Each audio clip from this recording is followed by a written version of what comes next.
Welcome to our daily reflection for this Saturday, January 20th. And today we hear in the first reading about the death of Saul and Jonathan in battle with the Philistines. And when David hears the report, he rends his garments and mourns and laments for them, for both Saul and Jonathan.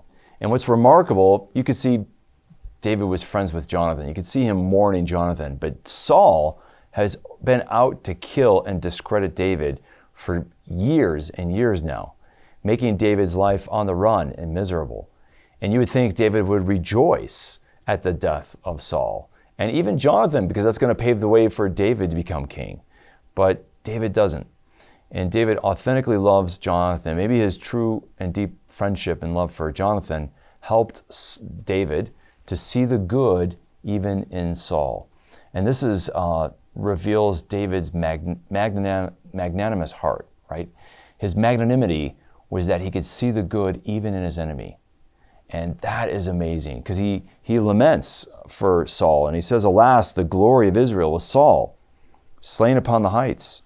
And then he goes on and talks about the greatness of Saul and Jonathan, and he grieves.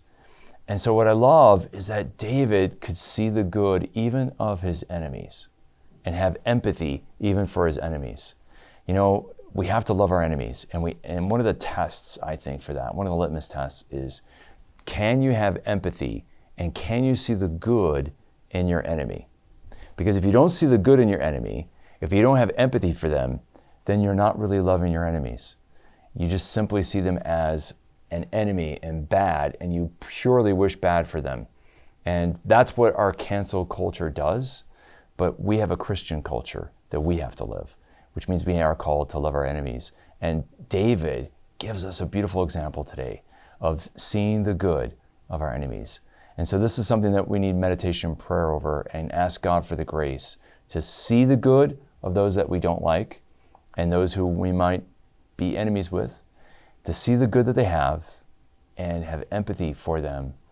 And that will give us true charity and love. Let's reflect on that very challenging lesson that David gives us today. May the Lord bless and keep you.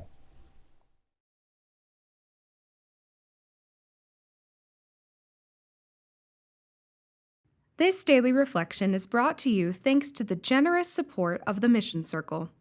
Join the Mission Circle to help Catholics worldwide understand, live, and share their faith. Sign up at missioncircle.org today.